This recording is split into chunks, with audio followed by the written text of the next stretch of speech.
Hello, welcome back to the Nashville Soundscapes archive. Today I'm here with Nanseera Wolf. Hello. Hello.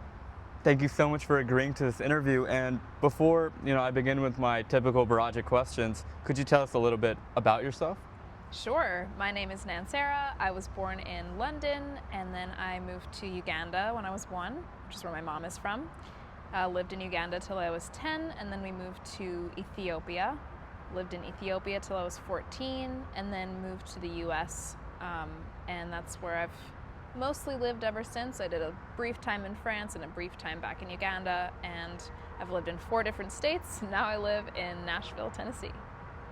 And I'm a singer-songwriter. What the heck? It's a music archive, so you probably figured that out at some point. But I'm a singer-songwriter, and living the dream. So my first question is, as an artist whose life and musical formation span multiple geographic and cultural contexts, how do you understand your presence within Nashville, a city globally branded through a highly commercialized and historically narrow musical identity? Has your work ever, whether by accident or intention, disrupted the soundscape? That's a great question. Thank you. I do feel like I sometimes feel like I'm disrupting things, and sometimes I don't. I think it's I have a broad range of musical influences, and Nashville is very much sort of known as like the country music city, which in a lot of ways it is. But I do feel like I have been influenced by country music, and country music does sort of come into my sound. So in some ways I'm not necessarily disrupting that, but I do draw from most of my other genre influences, and I'm not really afraid to make songs that fit into different genres. And so in that way, I think it's more so maybe breaking a mold of having to be one thing as an artist. And some people think that that's a ridiculous idea and that it's not going to work, but I don't think that. I think it's already working, so. Do you think in Nashville you have to not necessarily be successful, but find success in Music City, more so immediate to only do one thing? Like, does the music industry here favor being like a one-trick pony rather than? In some ways, yeah, but I think in some ways that's just sort of capitalism in general. It's you're easier to market if you fit into a box, right? Because then you can find the people who like that box and say, here's something else to add to your box. And they're like, great, awesome, and fantastic. And so in a lot of ways, it really just is not just Nashville, but the music industry, probably anywhere. There are artists who have broken that mold, and that's sort of who I look to for inspiration. A lot of those artists, people who didn't fit or were told that they didn't fit. And that's a little more the route I'm trying to take, which is riskier, but for me, works better. You mentioned not being able to fit.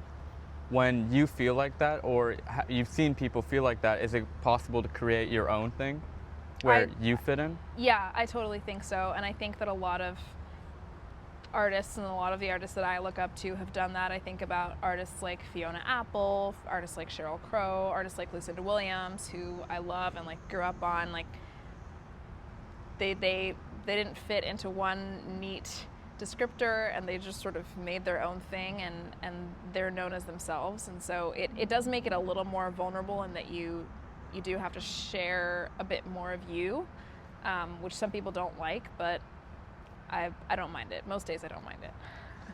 What kind of a challenge is that? Do people want to help you create your own thing, or is it more of like a personal? Luckily, yes. Most of the people in my circles want to help me create my own thing. Thank goodness. Thank you. I have had meetings with certain people who work in certain areas of the industry who kind of give me a look, just because when you do say that, like, oh, I do multiple different genres, sometimes that can communicate that you don't really know what you're doing in the industry. But I do feel like I'm sort of making broader statements on politics and broader statements on the world as we know it, and sort of not necessarily creating this like rebellious vibe necessarily, but I feel like I am just noticing and commenting and finding some kind of reconciliation between the past and the present within myself, in hopes that that will help other people do the same thing. Wow. It's really powerful. It's a really, really powerful thing to be Thank doing. you. Yeah, it feels powerful. It feels powerful when I'm making the art. So, yeah.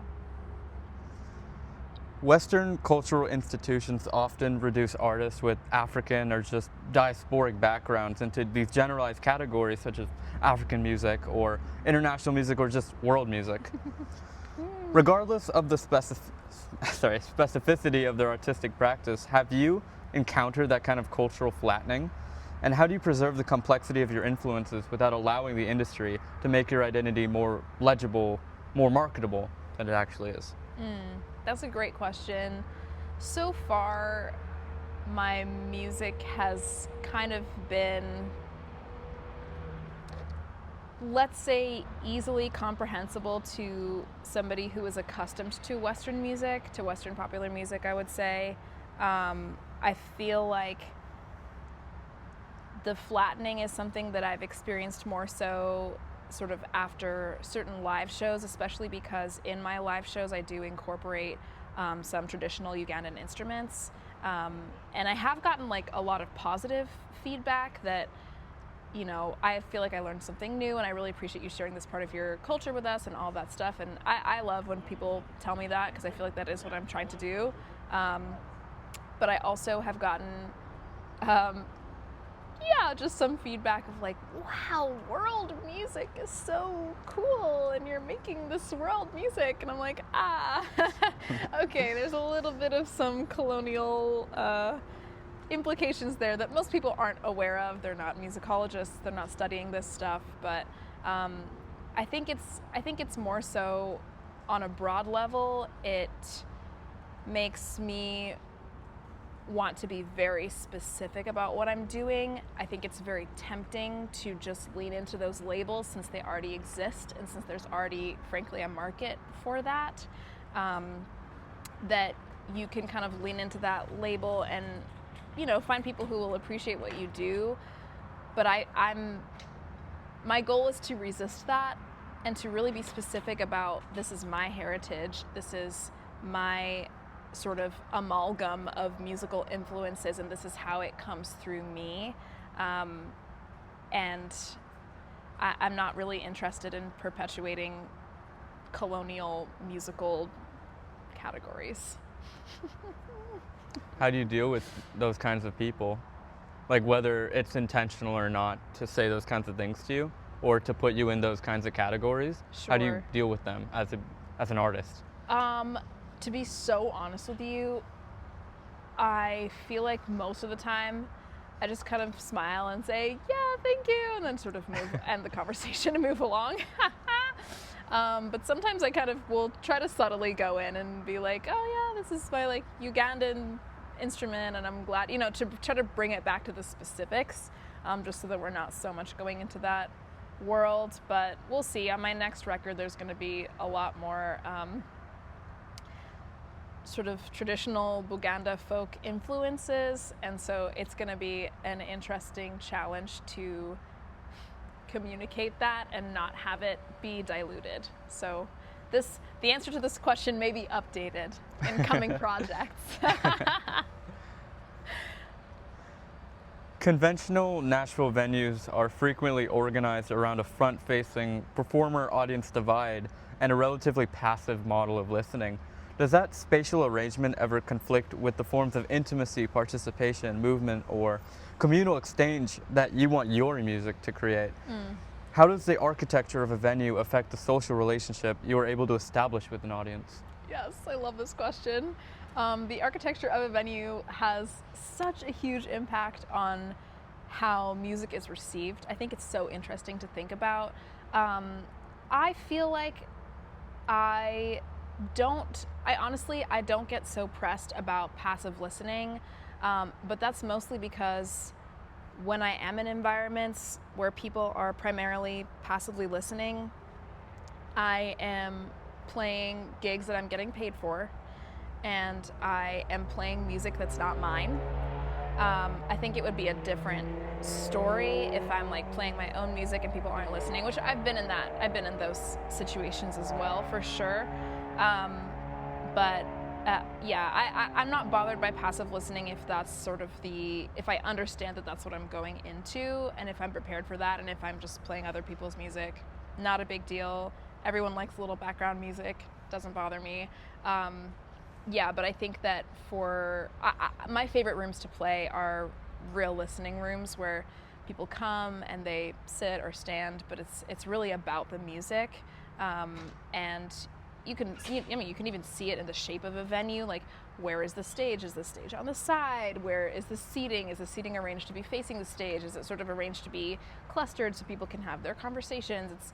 Is there a super loud bar at the back? Like, you can kind of can tell when you're walking into a space how forward the music is going to be in that experience. But I've been really fortunate to play several venues that are really oriented to listening to songwriters, and I'm grateful for those spaces. Yeah. So you would agree that it's by design, these venues? Sometimes it's by design. Sometimes? And then sometimes I think it's just in the stars. Like, it's a day when it's like, oh, I want to play my song and have everybody listen, and everybody's in, I don't know, their own world, and they're not present for it. And sometimes you just kind of have to forgive that and move along. I know some people do the trick where they like play really quietly to try to get people's attention, and I think for some people that works. I think I just sort of try to read the room. What's the energy? Are we going up? Are we going down? When is an appropriate time for me to introduce myself and to encourage people to check out my music? And then, if nothing comes of that and it's not meant to be, it's not meant to be. I will find another avenue. I try not to dwell on it, I think, too much. Yeah.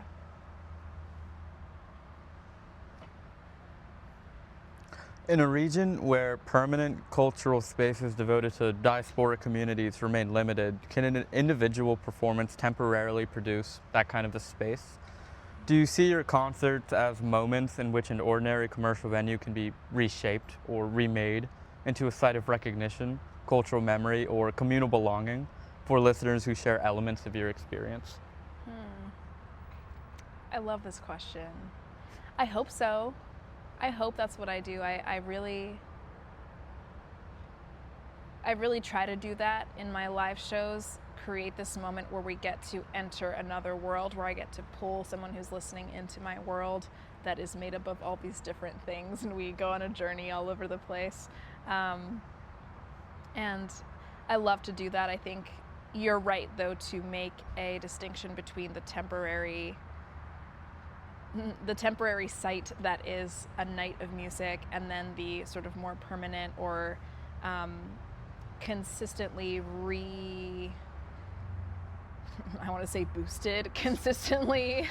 consistently built upon structures that are within the industry. Like, I think that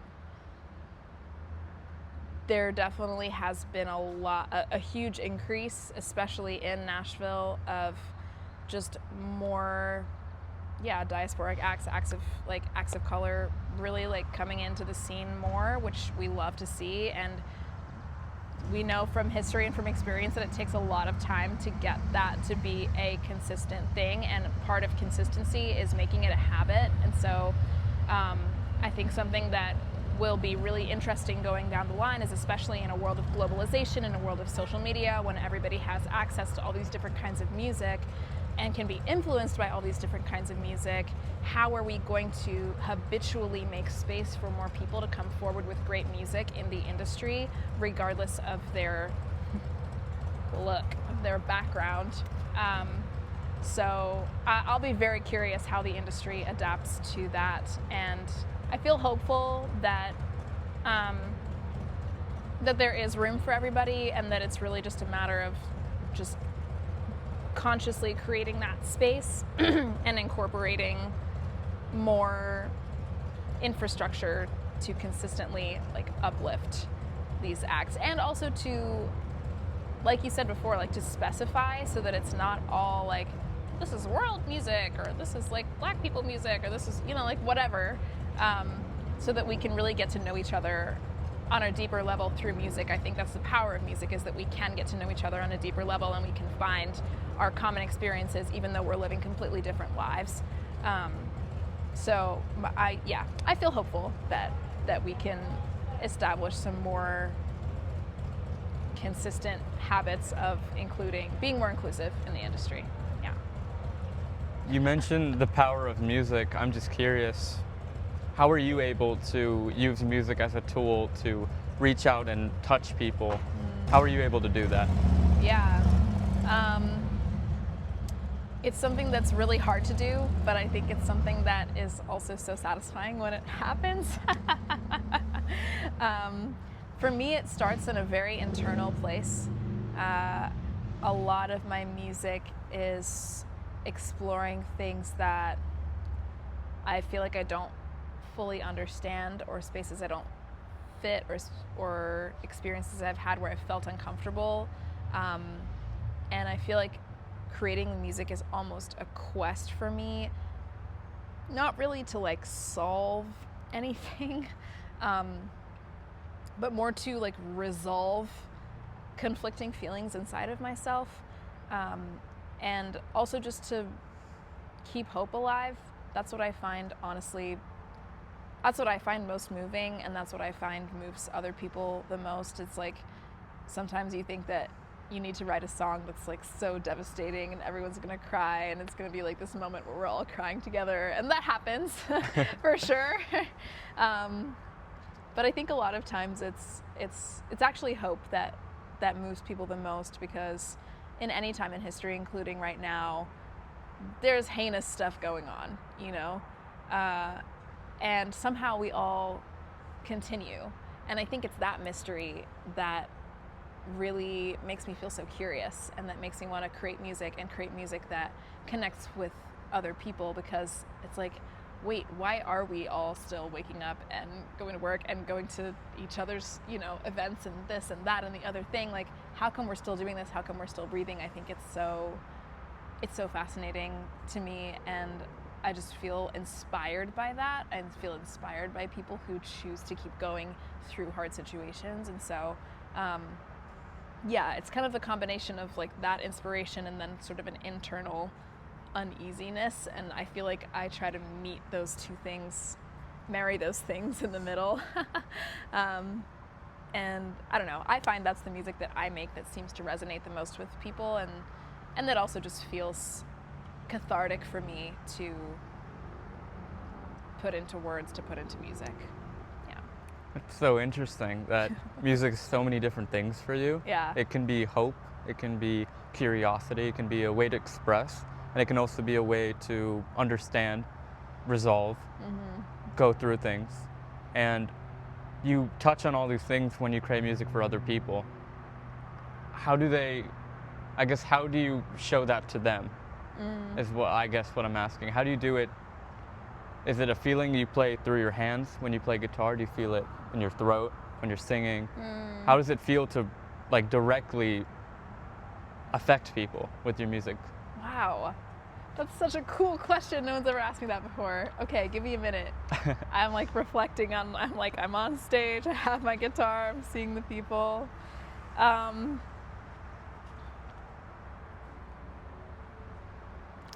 feel like it's like almost like a tension and release in my chest, actually. Like I feel like I ebb and flow between nervousness and then also just like a real joy of being able to sort of share something and quite literally get it off my chest. Wow. Oh, I love this question. I'm going to think about this the next time I'm on stage. Yeah, I also just feel lighter in my body, and I feel almost a little more childlike sometimes. Like I'm like, it's really interesting. La. Yeah, but it definitely, yeah, I think it's sort of a feeling in my chest of like this kind of like, ooh, how's this gonna go? And then be like, let it, just like let it go, let it be with the people. Yeah. It's amazing. No, that's an amazing question. I love it. Your work is being created within the particular social and musical environment of the American South. In what ways has the soundscapes and musical atmospheres of Nashville, and more broadly just the South as a whole, entered your artistic language? love this question. Okay. The South. What a rich and incredible music history we have in the South. Wow. I almost don't know where to begin, except that I do know where to begin. Lies. Because when you said that, actually the first thing that I thought of was Beyonce's Lemonade. Because I moved to Atlanta when I was 15 or 16. And it was shortly after that Beyonce released her album Lemonade, and there's also a visual album with it, and I remember buying it on my mom's computer, and I was like, Mom, please, can I have like $18 to buy this album, please? I need it. She's like, okay. And that record to me was such an important inauguration into living in the South and interacting with Southern music history.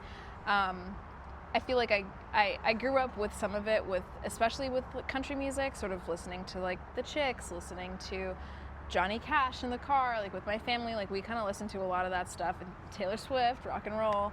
But I feel like living in the South, starting to have my own embodied experiences of what it means to be a Black woman in the South and move through the South as a Black woman, like that's something that I feel like Beyonce captures, not just musically but also visually in Lemonade. And I feel like that album was such a powerful foundation for me in terms of my own lived experience here. And so I do often, that record is a real touchstone for me, musically, and then also just experientially, just helped me through a lot of the transitions of that time. I don't know if that answers your question. Oh no, yeah, of course, yeah. How are you able to, like, I guess, can you think of any examples when you are able to draw from that experience? Have you met people like you that are, or again, around 15, 16, that are in a new place and you wanted them to feel a similar way? Oh, yes. I have. I actually recently had such a cool experience with this. I went to something called TCK Fest, so that means Third Culture Kid. Third Culture Kids are people who grew up in a different country or culture than what either of their parents is from. And so I'm solidly in that category. I went to a festival, a meetup, a retreat, I don't really know what to call it. And it was the first one of its kind that I know of. And it was really cool to meet people of all ages who have had this similar experience of like living in a different country or culture and navigating different languages, different cultural expectations, all of that stuff. And there were several teenagers actually at this festival, and it was just so powerful to me to like meet them and just feel in my heart like, I get you, I know probably to some degree like how it feels to be in your shoes and to have just moved, or to be moving here, to be going here, there, at the other place, like, and how it's so destabilizing, but in the moment you just really have to roll with it. And I think a lot of my music is maybe an attempt to create a sense of home within myself as well, and hopefully for other people too. And I feel like when people who have kind of a very maybe intangible sense of what home is, that can be super, super powerful, because they understand really exactly what I'm saying of home being sort of internal, or being something that you're constantly questioning. And I do hope, when you said that, I immediately thought of those teenagers, and I'm like, yes, I'm like, I hope that they are like, listen to the songs and feel, seen and heard, and feel like, oh yeah, I'm going through all of these changes and everything's changing around me, and at the same time, I have me, and I will always have me.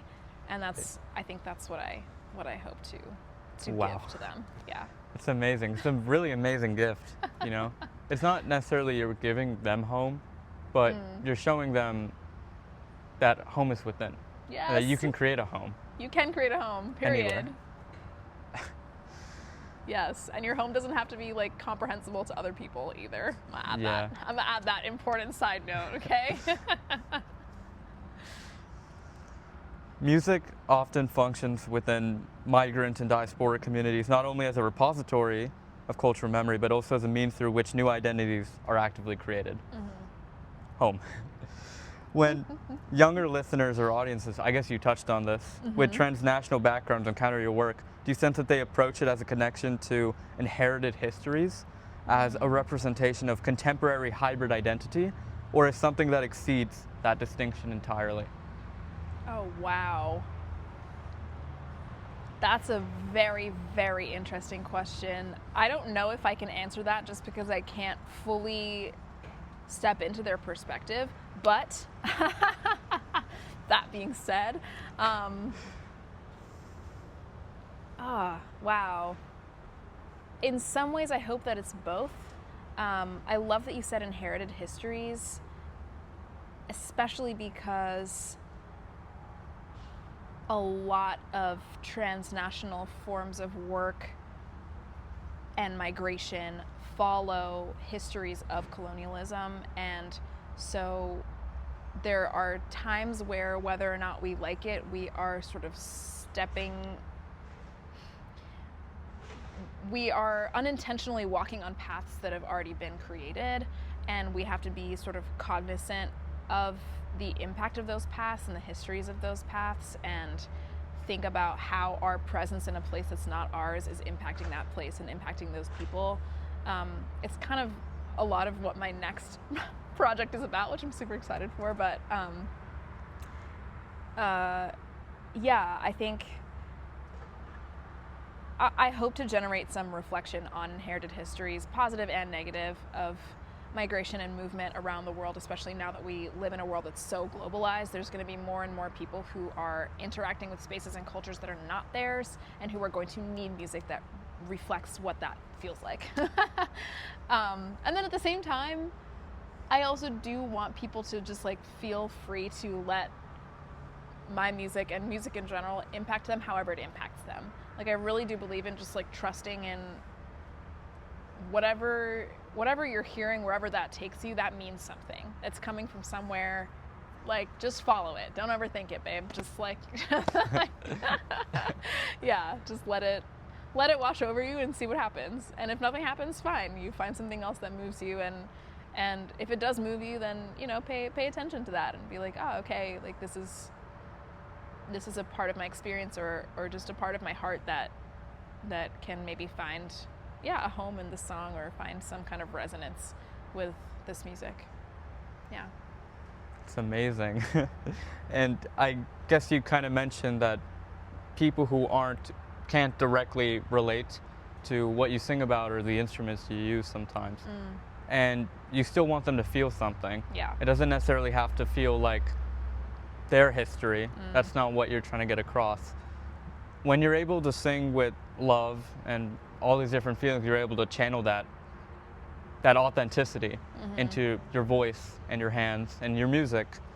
Do you see like it being received similar ways? Not exactly the same way as someone like that has a similar background as you would receive it, but do you still see them receive it, or does it just go from one ear to another? That's so interesting. I think I do see people receive it, even people who have grown up in like a monocultural environment. And I think that's partially on purpose. I do try to make my music so that it is specific, but so that it also can be broadly applicable. Just because the music that I really love, I feel like is that way, and I don't know, I think about like spirituals or sort of like old folk music, and like some of it just really holds up, because we're all sort of having this human experience. And so, sometimes I really do see people who are like deeply moved by what I do, even if they don't relate at all. And I think that's powerful. I think that speaks to the power of music and how it can lead us to see others better, and then also in turn to see ourselves better. Like when we're able to distinguish ourselves from each other, it helps us to develop, I think, a deeper level of self-awareness. And I feel like music can play a really, really, really huge role in that process. Wow. I feel like I'm going on thanks for letting me go down every like winding side road. It's great. No, it's amazing. My final question is, by preserving this conversation within the Nashville Soundscape archive, your account will enter a historical record that complicates the dominant commercial narrative of Music City. Mm-hmm. When future researchers encounter this interview, what do you most want them to understand about the artistic infrastructure, the cultural negotiations, the institutional barriers, and forms of survival that shape the experiences of African and diaspora musicians in Nashville right now?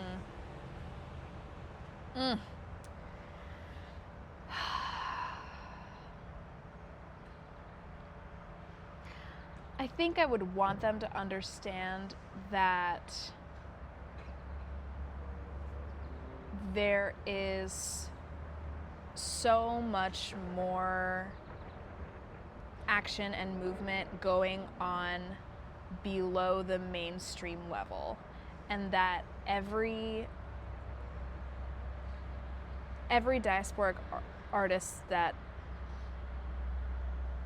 breaks through that sort of mesh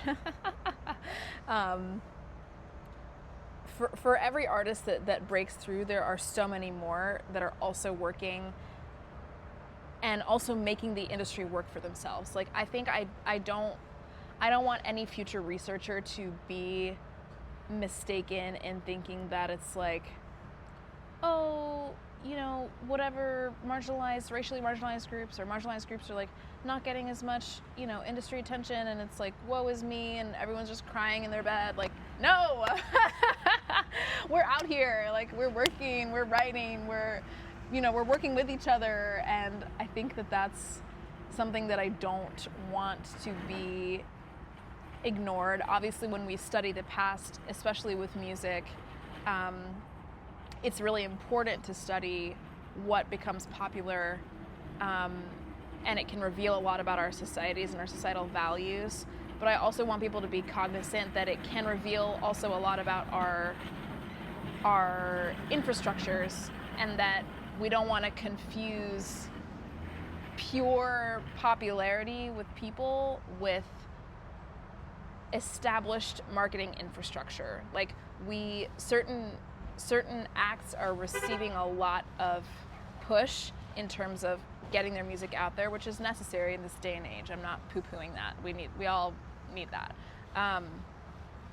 But I don't want it to be where it's like, oh, this song was so popular because people liked it so much. It's like, yes, people liked it so much, and also it was expertly marketed to people and, you know, broke through an algorithm in this day and age and all that stuff.